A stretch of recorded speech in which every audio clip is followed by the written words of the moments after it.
Yann Gourvenec, bonjour. Bonjour. Merci de te prêter au jeu de l'interview de cherclient.tv. On va parler avec toi d'un des volets de la relation client à distance qui est moins souvent abordé, qui est la relation B2B. Alors, pour te situer, tu as deux casquettes. Une première casquette qui est récente d'ailleurs depuis février, qui est la casquette de directeur à la direction de l'Internet au sein de la direction marketing et communication de Orange Business Services. Exactement. Et ça, la deuxième casquette, qui est une casquette plus ancienne, puisque ça fait déjà un moment que tu as créé visionarymarketing.com, qui est ton blog et qui parle de marketing et d'innovation. Alors, à ces deux titres-là, on va parler avec toi d'un sujet important, puisque tu as la charge de rénover, de reconstruire le site internet d'Orange Business Services. Alors, mis à part que ça doit être un gros chantier, dans quel objectif est-ce que tu as été confié cette mission ? Oui, alors c'est un gros chantier excitant, hein, parce que c'est environ aujourd'hui une quarantaine de sites web. On touche l'ensemble du monde, puisque Orange Business Services est présent dans 166 pays différents. Enfin, présent, on distribue dans 220 pays différents. Donc ça fait... Il y a beaucoup de gens qui me disent, je ne savais même pas qu'il y avait 220 pays et territoires, donc effectivement c'est impressionnant. Et le site web nous permet justement d'être présent dans tous ces endroits. C'est environ 8000 pages aujourd'hui, donc c'est énormément de travail. Et quand je dis c'est un projet excitant, parce que c'est un projet qui n'implique pas seulement ma petite équipe, mais quelque chose qui est vraiment un projet transverse qui touche l'ensemble de l'entreprise. Aussi bien les gens de marketing, les gens de communication, les gens produits, je dirais quiconque a un intérêt dans le site web. Alors ça se passe comment ? Parce que 8000 pages, transverse, on entend ces mots-là, on se dit, ça suppose une organisation particulière. Tu ne peux pas construire le site, aller le montrer à tous les gens que ça concerne, en disant voilà, il va être comme ça, qu'est-ce que vous en pensez ? Donc il y a un travail collaboratif. Alors c'est un travail collaboratif et c'est un travail très orienté autour de la gestion du changement, qui est de mes marottes, d'anciens consultants et aussi d'anciens directeurs de maîtrise d'ouvrage, puisque j'ai fait plus de 10 ans de maîtrise d'ouvrage chez Unisys et 3 ans chez Capgemini pour des clients. Donc j'ai beaucoup pratiqué la conduite du changement, et ça c'est quelque chose qui me sert en tout temps et en tout lieu. Alors oui, comment on fait pour ce genre de choses ? Je pense que déjà c'est un peu comme tout, on commence par imprimer une vision. Et la vision, pour moi, ça a été relativement simple, parce que c'est une vision qui était partagée par notre management autour de la nécessité d'orienter notre site web, non pas comme un discours descendant, c'est-à-dire voici la bonne parole, un peu comme malheureusement on voit souvent les sites corporate, mais comme une approche par la solution. Et quand je dis une approche par la solution, ça ne veut pas dire qu'on ne s'intéresse pas au produit, ça veut dire simplement qu'on renverse un peu la logique du site, ce qui me paraît très naturel d'ailleurs, c'est au lieu de commencer par s'intéresser à nous, on commence par s'intéresser aux différents types de visiteurs qui vont venir nous voir, ou qui ne viennent pas encore nous voir d'ailleurs. Donc on va élargir le lectorat à un écosystème qui est une notion très importante en B2B, puisque en fait il ne suffit pas d'aller voir une personne qui a un gros stylo, une feuille blanche et qui signe des bons de commande. C'est beaucoup plus complexe que ça. En B2B, il y a, quel que soit le produit ou le service qu'on va vendre dans ces milieux, toujours un réseau d'influence entre des prescripteurs, des conseillers, des influenceurs à l'intérieur de l'entreprise. Et là, on va négliger personne. Surtout pas le technicien à l'intérieur de l'équipe du gars qui est à l'intérieur de l'équipe du gars qui va signer, ou dans l'équipe qui n'est pas dans l'équipe du gars qui va signer, mais qui va quand même entendre parler par sa maîtrise d'ouvrage ou autre, qui va entendre parler de quelque chose, mais aussi à l'extérieur de l'entreprise, puisque c'est bien. Tout participe de ces décisions. Tout participe de ces décisions, pour quiconque a été client. C'est un petit peu mon avantage, c'est que des fois je suis client, des fois je ne suis pas client. Donc je vois aussi comment se passe un processus d'achat et choisir un service, choisir un produit, c'est quelque chose de complexe, qui est peut-être des fois aussi complexe que de le vendre. Et donc l'acheteur, le client, le demandeur, lui aussi cherche à se rassurer par rapport à ses propres interrogations. Et donc il vient chercher également, que ce soit spontanément ou tout simplement parce qu'il est à l'écoute, il vient chercher des informations qui vont l'aider à prendre ses décisions. Et puis des fois, eh bien, il n'a même pas de problématique, mais il a une suggestion qui lui arrive, souvent par des moyens détournés, les plus détournés possibles sont les plus intéressants d'ailleurs, et qui va lui faire lever l'oreille et dire oui mais si ce truc-là j'y avais pas pensé, et au fait c'est peut-être pas idiot. Alors, comment est-ce qu'on fait pour enclencher quelque chose qui soit le produit de tout le monde, avec différents usages, le produit autonome qui va communiquer auprès de tout cet écosystème, qui va être aussi un outil un bras de levier, une aide à la vente pour les commerciaux, un référentiel interne pour les gens qui ont besoin d'échanger sur une vision collective. Alors comment il ne peut pas y avoir 5000 personnes qui vont tenir le stylo? Non, pas du tout, non. Enfin, il y a beaucoup de gens qui tiennent des stylos, ça c'est un peu normal. Il y a aussi des gens à l'extérieur qui vont les aider à tenir ce stylo et à le tenir d'une certaine manière. Enfin, on travaille en symbiose avec des fournisseurs aussi, notamment beaucoup en Angleterre. Aussi pour des raisons de rapidité de travail. Mais ça n'est pas qu'un travail qui se fait avec des rédacteurs externes, parce que sinon c'est pas bon. Il nous faut réécrire le site, il faut que ça vienne de chez nous aussi.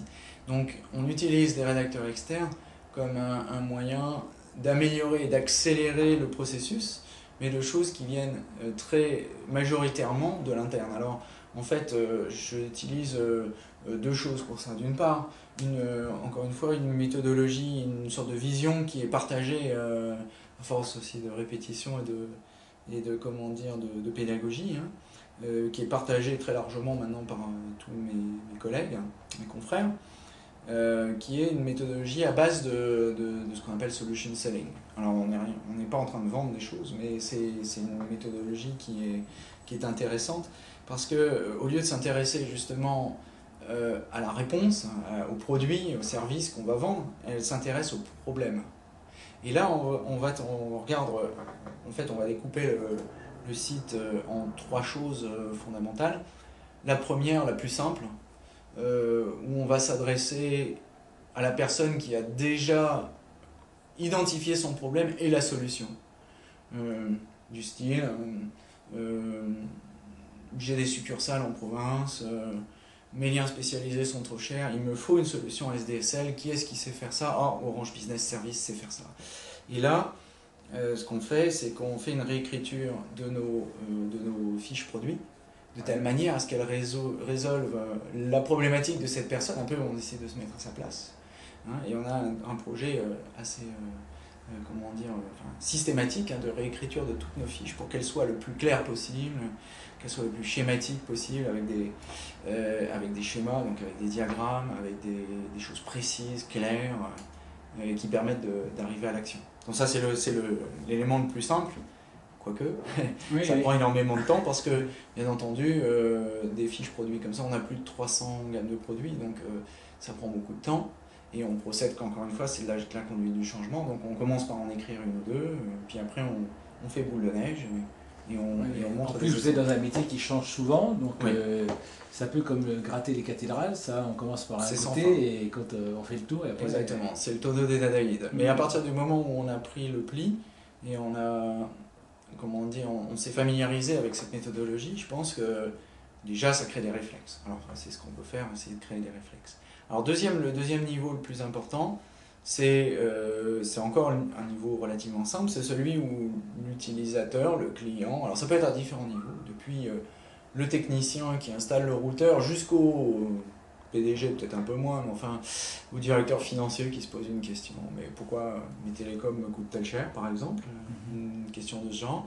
Et on va se positionner autour de la problématique de la personne, et essayer d'apporter des réponses. Et là, c'est du contenu périphérique qui va être adapté à je sais pas, 10 façons par exemple de réduire ses coûts télécoms en utilisant une démarche de large project outsourcing par exemple. On a réécrit toute une section de ce genre autour de ça, qui a un avantage en plus, c'est que comme c'est un contenu qui est riche et qui est intéressant, il n'est pas rare qu'il soit repris par d'autres supports internet, des journaux, et bon, dans différentes langues. Par exemple, on a cet article-là sur l'outsourcing, a été repris intégralement par Silicon en Allemagne. D'accord. Donc ça permet d'élargir la visibilité à des domaines où on ne chercherait pas forcément à l'origine, mais on dit, oui, effectivement, ces gens-là savent de quoi ils parlent. Plutôt que de dire, nous sommes très compétents dans ces domaines d'outsourcing ou de gestion ou de quoi que ce soit, on montre par la compréhension du sujet que naturellement on le maîtrise. Voilà, donc fatalement, qu'on répond à une question, une problématique que s'était posée une personne qui cherchait sur Internet, que ce soit un acheteur, un consultant, un analyste, voire même un stagiaire qui peut être éventuellement amené à conseiller ou à influencer qui que ce soit. Personne n'est à négliger dans cet écosystème. Et puis alors, il y a l'énorme base qui est la plus importante, qui est celle, qui est le point le plus difficile dans nos métiers de marketing des TIC, c'est l'évangélisation. Et l'évangélisation, c'est apporter une solution à un problème qui n'existe pas. Et donc là, toute la difficulté, c'est justement de révéler le problème au client qui ne sait pas qu'il existe. Je reprends mon exemple d'outsourcing, en fait, c'est un bon exemple, parce qu'en fait, la grande majorité des clients qu'on outsource ne savent pas combien leur coûte leur télécom. Et sur ce que j'ai pu voir sur le terrain, on peut avoir facilement, je pense sur un coût d'une entreprise conséquente dans les premiers informaticiens mondiaux, hein, quand même, on peut avoir un rapport sur la consommation, par exemple, de téléphonie de 1 à 10. Ils croient qu'ils consomment 1, et en fait ils consomment 10. En fait, ils ne connaissent pas leur taux de consommation. C'est malheureusement rarement l'inverse. C'est rarement l'inverse, ouais. Je pense que c'est rarement l'inverse. Effectivement, il y a un manque de suivi, de leurs coûts, mais je suis sûr qu'on va trouver ça dans d'autres domaines. Et donc, nous, on n'a pas seulement une fonction de résolution d'un problème, on a aussi une fonction pour isoler et rendre visible ce problème. On a des méthodologies consultatives d'ailleurs qui permettent de faire ça. Donc le site web, il agit de la même façon. L'objectif, ça va donc d'être cohérent, pertinent, efficace, etc. et au goût du jour. Parce que quand on a 8000 pages à mettre à jour, il faut s'en occuper. Alors, quand on a 8000 pages à mettre à jour, la première chose à se poser, c'est d'avoir ce qu'on avait besoin d'avoir 8000 pages. Oui. Et la première chose que j'ai faite, c'est notamment de faire des fusions de sites, là où c'était nécessaire. Et notamment, on a encore, parce que c'est jusqu'au 17 novembre, puisqu'on a une nouvelle page qui arrivera vers la fin novembre. Je reste prudent parce qu'on a quelques petits soucis techniques là aujourd'hui pour mettre en place les nouveaux modèles de pages, mais bon, je pense qu'on les résoudra assez rapidement. Donc vers la deuxième partie de novembre, on aura une unification de nos sites en termes de mobilité, de PME et de grandes entreprises en France. L'international, c'est déjà très largement regroupé, dans qu'un seul site en fait. Et donc sur ce site, en fait, on a déjà dédupliqué pas mal de contenu pour ensuite recréer du contenu. Donc d'abord, on enlève les contenus qui sont parfois redondants pour améliorer la qualité et développer le contenu que j'ai appelé addictif, puisque c'est un contenu qui est censé faire revenir des gens sur le site. Donc c'est pas une mission qui s'arrête. On s'est donné une date d'avril 2009 enfin c'est pour donner une date, mais il n'y aura jamais de date parce que c'est quelque chose qui continuera ad vitam, hein, et sinon ça veut dire que le site s'arrête, donc ça ne s'arrêtera jamais. Hein, c'est une mission principale de créer du contenu sur ce site et de le faire vivre, de l'améliorer et de l'utiliser aussi ce contenu pour créer des partenariats externes, hein, parce que c'est très important. Aujourd'hui comme beaucoup de sites corporate, c'est un site qui s'est malheureusement pas assez ouvert à l'extérieur. Et c'est toute notre ambition justement d'en faire un site ouvert, un vrai site internet avec des liens vers l'extérieur. Alors justement, un site internet de cette importance, pour une entreprise très importante, quel est l'objectif? Est-ce que c'est de créer des communautés? Et des communautés, pourquoi faire? Est-ce que la finalité de tout ça, c'est de faire plus de business, de faire un meilleur business? Et quels sont les outils de mesure de l'atteinte de cet objectif? Alors, très bonne question au pluriel, et qui ont beaucoup de réponses au pluriel aussi, parce que, comme j'ai dit, on est présent dans 166 pays, il y a 5 régions principales, EMEA, donc Europe-Afrique, Amérique du Nord, Amérique du Sud, Asie-Pacifique et pays émergents. Donc ça fait beaucoup de régions qui sont vraiment très différentes et sur lesquelles on travaille différemment. On n'a pas la même position à l'évidence en France où on est l'opérateur historique par rapport à des pays où on est plus... C'est même pas une question d'être plus récent d'ailleurs, c'est une question où on n'a pas le même positionnement, on a plus un positionnement d'opérateur. Oui, c'est même pas le cas, c'est d'opérateur international, qui est versus des opérateurs qui sont locaux, qui sont eux chaque fois locaux. Alors en France, on a cet avantage d'être à la fois le local et l'international. Mais dans d'autres pays, c'est très différent. Alors, bien entendu, dans les pays, donc je vais citer notamment l'Amérique du Nord, parce que c'est un des pays sur lesquels on travaille le plus aujourd'hui en génération de prospects.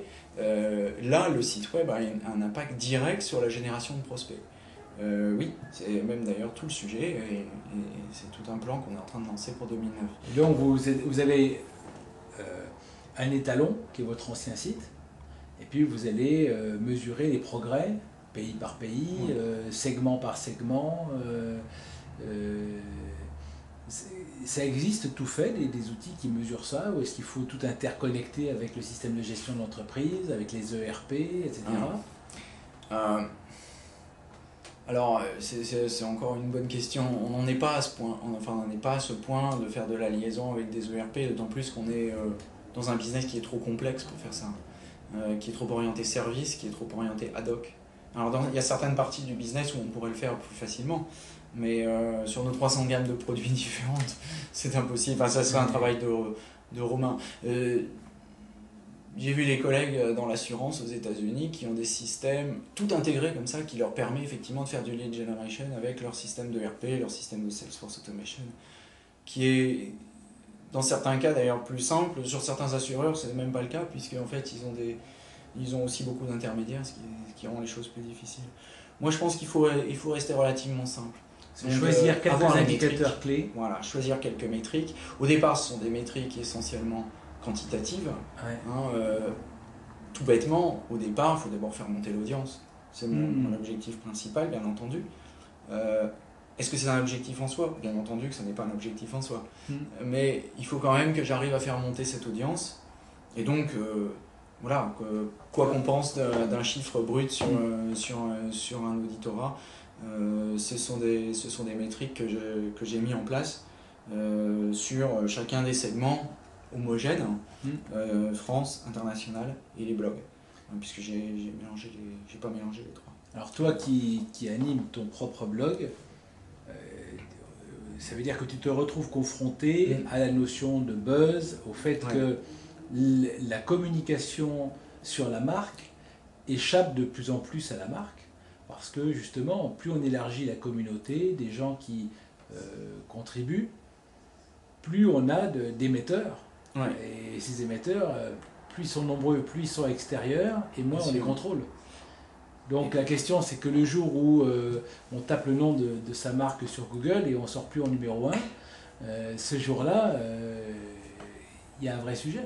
Alors oui, c'est d'ailleurs en fait la raison pour laquelle j'ai pris ce job, c'est justement parce que j'arrivais devant Orange Business Service. Et donc j'ai décidé de faire en sorte que ça n'arrive plus. Quand on tapait Orange Innovation, c'est d'en arriver sur mon blog.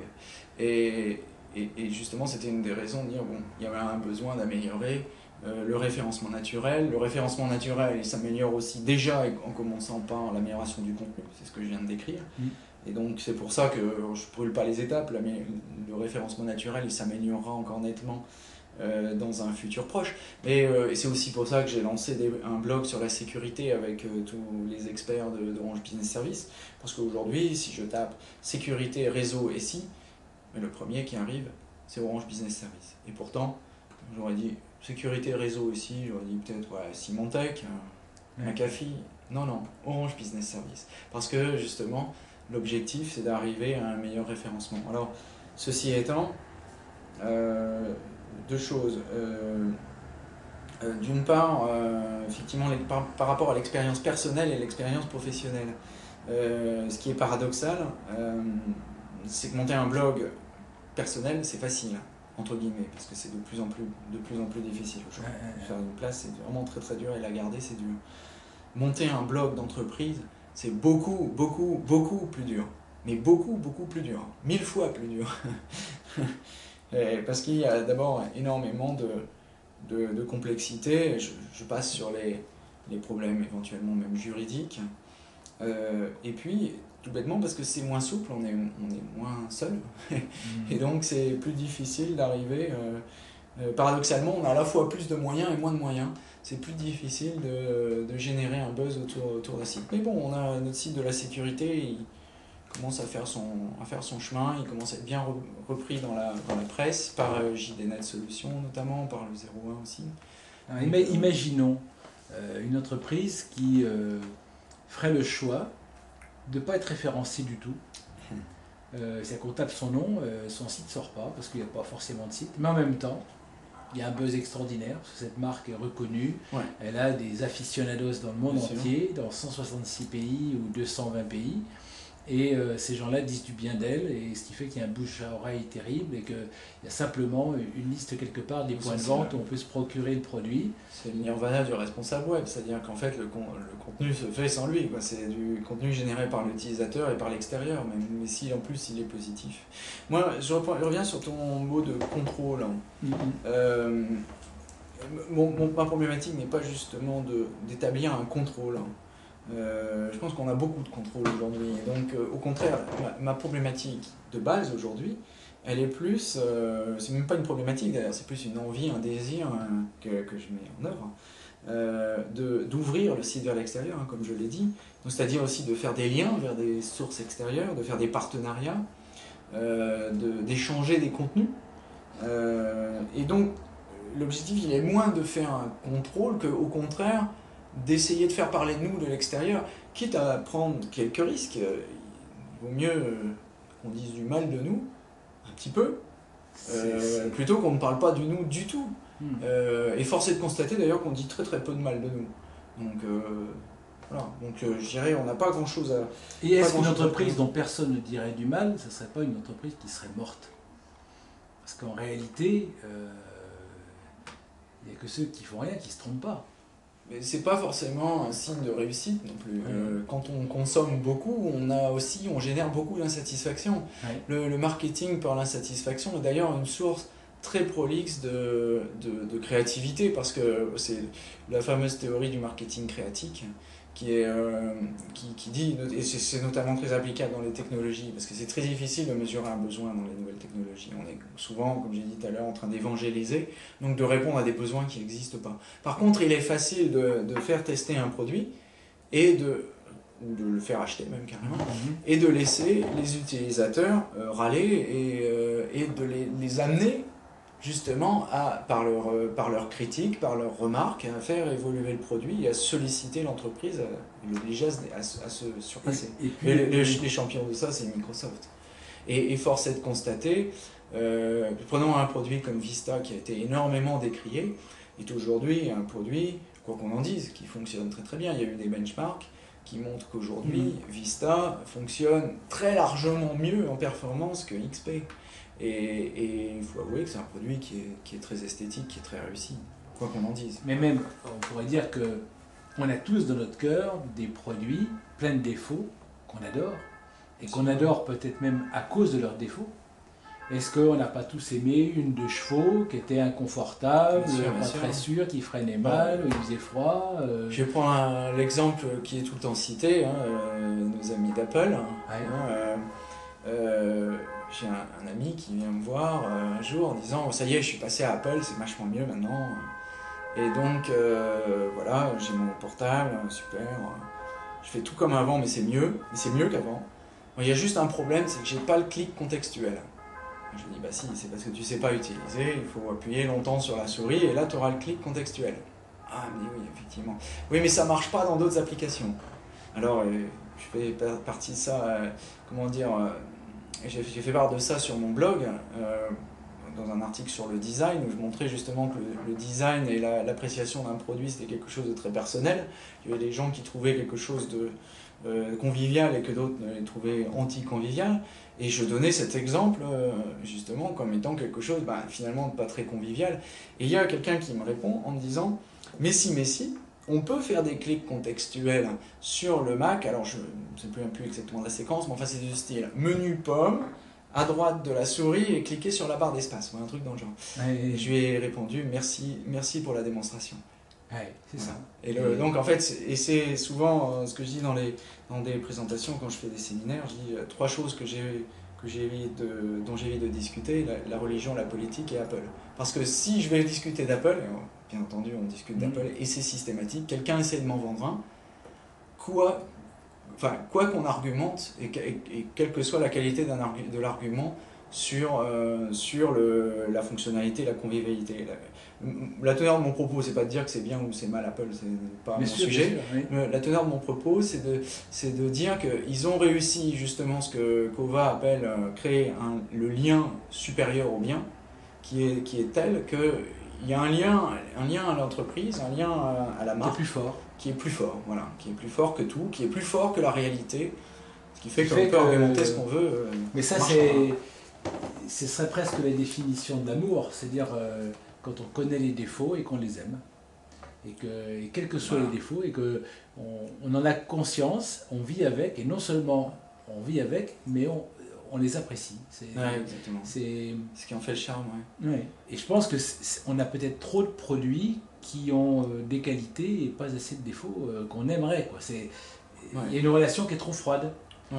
Et c'est vrai que c'est pas facile. Alors pour revenir au sujet du site internet en B2B, qu'est-ce qu'il y a de particulier à fabriquer un site internet B2B?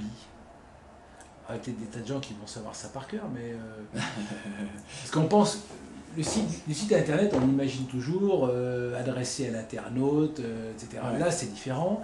On s'adresse à des organisations. Ça change quoi dans la fabrication, dans la conception, etc. Alors justement, fondamentalement, je crois qu'on s'adresse à tous, sauf à des organisations. Ouais. On s'adresse à des individus qui sont en plus à différents niveaux d'utilisation, de lectorat, de recherche, tel point que dans le futur, aujourd'hui c'est un peu prématuré, mais l'année prochaine on utilisera ce qu'on appelle le persona-based marketing, c'est-à-dire en fait on va déterminer des profils de gens qui recherchent des informations, et par rapport à ces profils, eh bien, on va réfléchir à réorchestrer encore ce contenu, l'enrichir. Ce sera la deuxième vague, ça. On va déjà essayer de finir la première. Mais justement, je reviens sur cette notion d'écosystème, parce que c'est vraiment ça qui est important. Dans ce genre de site, il n'y a pas simplement une relation, on se voit aussi d'ailleurs sur le grand public, mais bon, il n'y a pas une relation de 1 pour 1 entre moi, mon site et la personne qui le regarde et qui achète. Et il n'est pas tout seul, pas tout seul la personne qui achète. Il est plein de doutes, il a plein de questions, il se pose des tas de choses, c'est pas une relation simple. Il est là, il cherche des réponses à ses questions, ou alors il n'a même pas de questions, mais il cherche de l'information parce qu'il est tout le temps en veille, ou alors il a quelque chose d'assez précis, il veut une réponse très précise. Mais il n'est jamais tout seul face à sa feuille blanche. Il y a toujours quelqu'un qui vient le voir, ou alors lui va prendre conseil, ou alors un consultant va venir le voir, ou un journal va venir le conseiller, ou alors il va aller voir un autre site web qui va le ramener là-dessus. Et donc, on n'est jamais face à une seule personne. Le lecteur, il est à l'intérieur de cette nébuleuse, qui est en plus très difficile à dessiner, on ne sait pas exactement où elle est. Donc, ça ne sert à rien d'essayer de faire un schéma très très précis.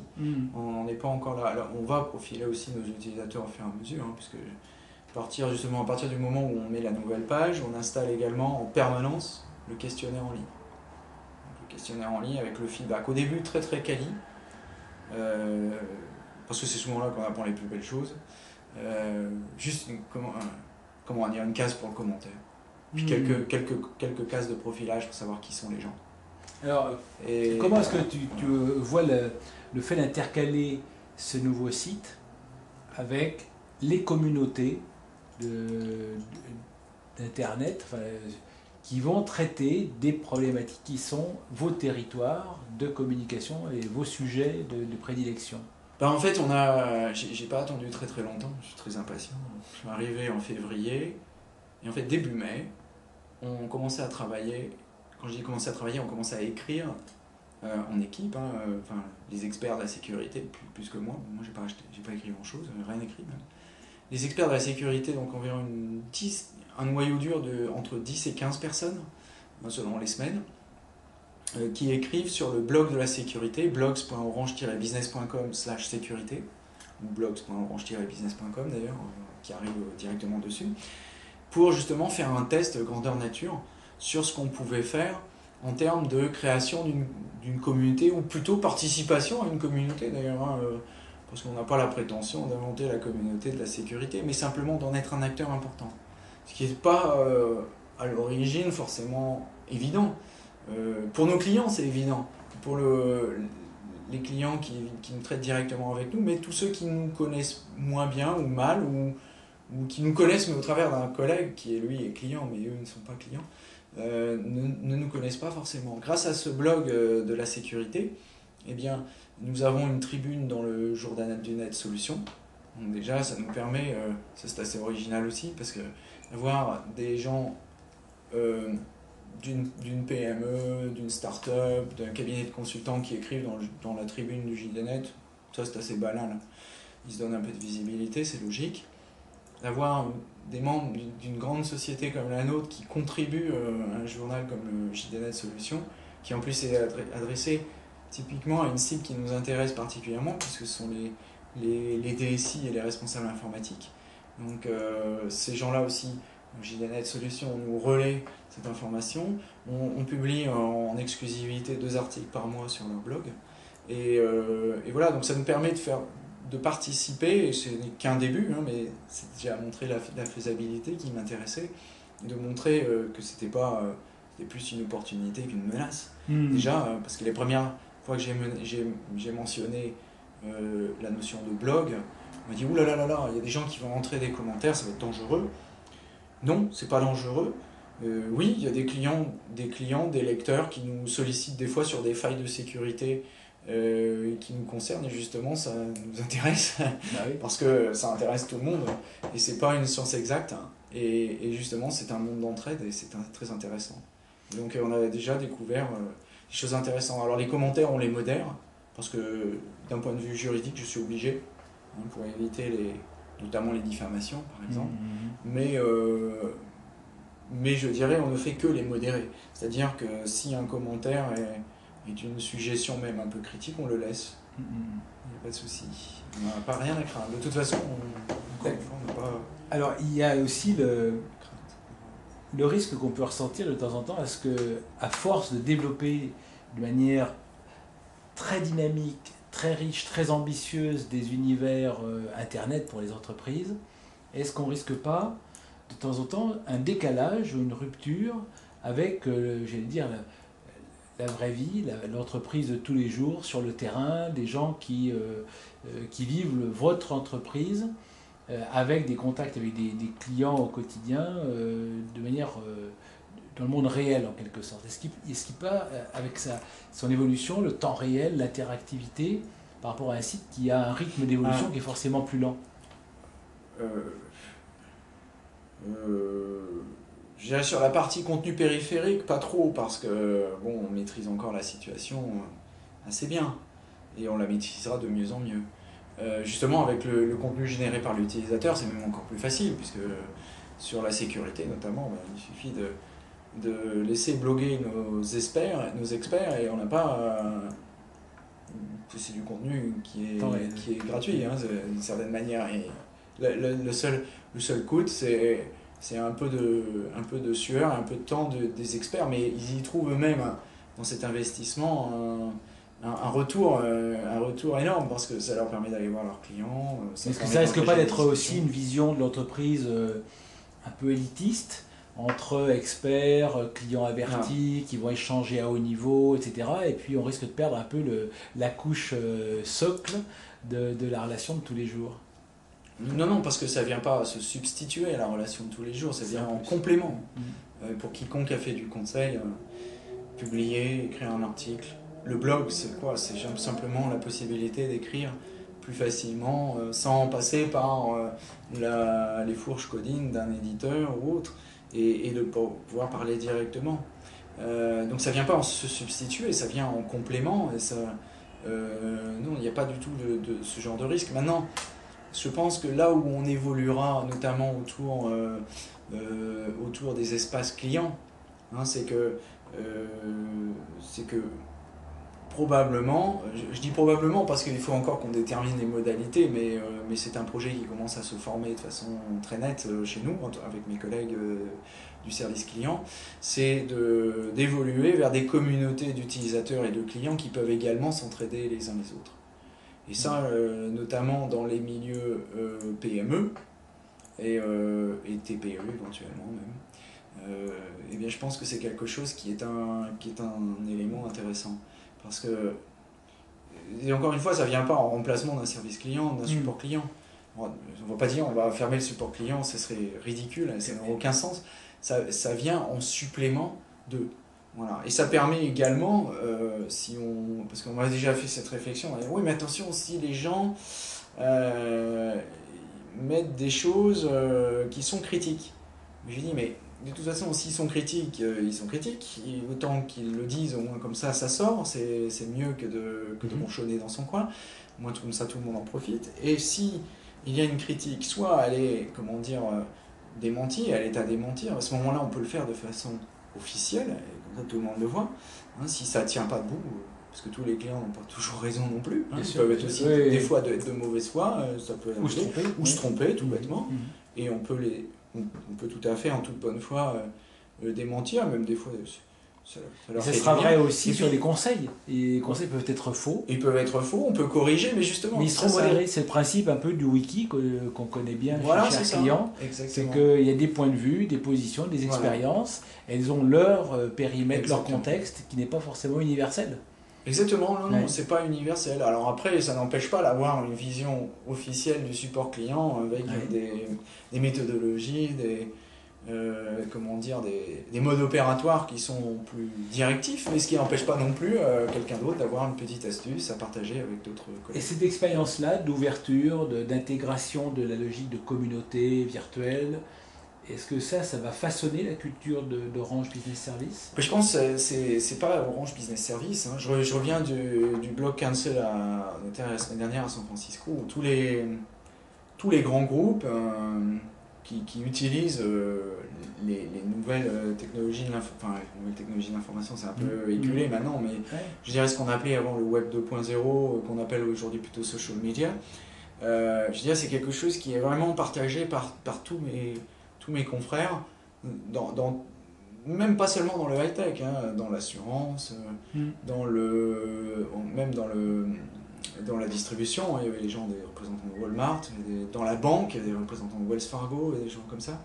Je dirais ce monde collaboratif, il est là soit on joue avec ses règles, et à ce moment-là, la marque a une chance, je dirais, d'en faire un avantage tout en respectant les règles du jeu et les gens qui y participent, parce que c'est impossible de jouer contre.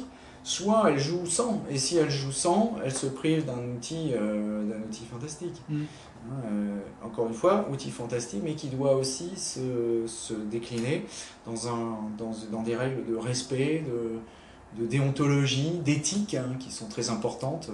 En anglais, ils appellent ça le disclosure, c'est-à-dire en fait, on dit, si on est une marque, on dit qu'on est une marque, parce que il n'y a rien de pire que d'agir en sous-marin, qui peut même d'ailleurs parfois amener des procès, donc c'est complètement interdit, et en plus c'est anti-déontologique. Donc il y a des règles du jeu qui sont à respecter, et à partir du moment où on respecte ces règles du jeu, eh bien, je dirais oui, on ne peut ignorer ces phénomènes de communauté, il faut les utiliser, et puis comme je l'ai dit aussi, ne serait-ce que pour une seule raison, c'est que c'est un élément accélérateur de la qualité du service client, qui a en plus un autre avantage, c'est qu'il n'est pas très cher. Enfin, il est cher en ressources, parce qu'il faut encadrer, il faut modérer, mais relativement peu cher en moyens, en technologie. Alors, un des enjeux, ça va peut-être être de bien maîtriser que l'ensemble de l'entreprise apprivoise les nouvelles règles du jeu de cet univers qui est 2.0 ou autre, quoi. Voilà, c'est là toute la difficulté, mais qui n'est pas neuve. La nouvelle éthique, on appelait ça avant la netiquette pour les vieux de la vieille, de l'Internet. C'est pas quelque chose qui était inventé avec le 2.0, c'est des choses qui existent depuis toujours. Le ton Internet, il existe depuis toujours. L'inanité d'un site plaquette, elle existe depuis toujours. Je me souviens m'être battu contre ça quand j'étais chez Unisys dans la banque sur Internet. Et on avait fait un coup assez pendable. Pour se positionner sur ce domaine où on n'était pas connu, on était connu dans la banque, mais pas dans la banque sur Internet, donc c'était nouveau, en 96, c'est la préhistoire de l'Internet. Pour pouvoir se positionner, j'étais à Londres et on avait fait une étude où j'avais comparé tous les sites des banques, qui malheureusement aujourd'hui sont pour la plupart défuntes, et en montrant quelles étaient leurs utilisations de l'Internet. Et il y avait du plus bas le site plaquette, la présence Internet, jusque au site d'interactivité totale où on pouvait ouvrir ses comptes, créer des comptes en ligne, etc. Et voilà, donc l'inanité du site plaquette, elle existe depuis toujours. Ça n'a jamais servi à rien et ça ne servira jamais à rien. Et on n'a pas découvert ça avec le Web 2.0. Donc c'est exacerbé. C'est quand même de plus en plus facile pour l'internaute ou la communauté d'internautes de se faire entendre, d'agir, d'émettre de la dissonance. En fait, paradoxalement, je ne pense pas que ce soit une question de ce soit plus facile. Oui, il y a quelques outils technologiques qui le rendent plus simple.